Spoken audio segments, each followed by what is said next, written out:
Journey to the Center of the Earth by Jules Verne, translated by Jessie Campbell, with updates and corrections by Tad Davis. Narrated by Tad Davis. A note from the narrator. The text used for this audiobook is based on the translation by Jessie Campbell, published by George Routledge in 1876. The translation has been carefully reviewed and updated throughout. Distances have been recalculated, mistranslations have been corrected, Scandinavian phrases and place names have been checked, and a number of stylistic changes have been made. A note on the text at the end of the book describes in some detail the kinds of changes that have been made and the reasons for making them. This is one of Jules Verne's most stunning adventures, and I hope you enjoy it.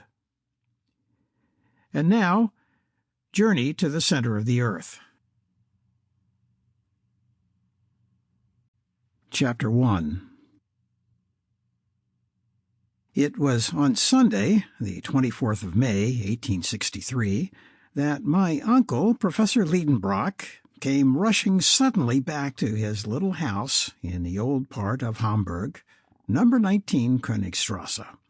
Our good Martha could not but think she was very much behindhand with the dinner, for the pot was scarcely beginning to simmer, and I said to myself, now then, we'll have a fine outcry if my uncle is hungry, for he is the most impatient of mortals. "Mr. Liedenbrock already!" cried the poor woman in dismay, half opening the dining-room door. "Yes, Marta, but of course dinner can't be ready yet, for it is not 2 o'clock. It has only just struck the half hour by St. Michael's." "What brings Mr. Liedenbrock home, then?" "He'll probably tell us that himself." "Here he comes. I'll be off, Mr. Axel. You must make him listen to reason." And forthwith the good Marta effected a safe retreat to her culinary laboratory. I was left alone, but not feeling equal to the task of making the most irascible of professors listen to reason, was about to escape to my own little room upstairs, when the street door creaked on its hinges, and the wooden stairs cracked beneath a hurried tread, and the master of the house came in and bolted across the dining-room straight into his study. But rapid as his flight was, he managed to fling his nutcracker-headed stick into a corner, and his wide-brimmed rough hat on the table, and to shout out to his nephew, "Axel, follow me!"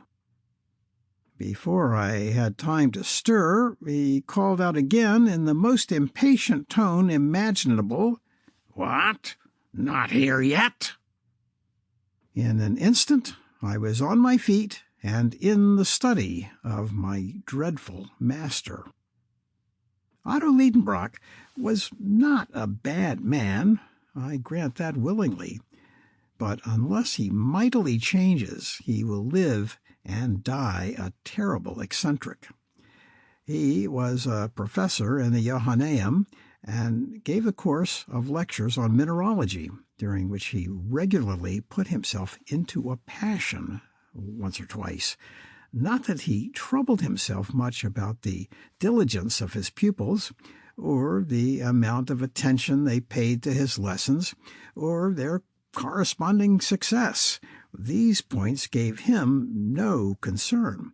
He taught subjectively, to use a German philosophical expression, for himself, and not for others.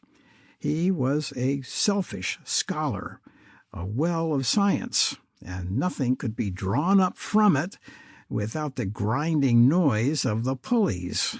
In a word, he was a miser. There are professors of this stamp in Germany. My uncle, unfortunately, did not enjoy great facility of pronunciation, unless Sample complete. Ready to continue?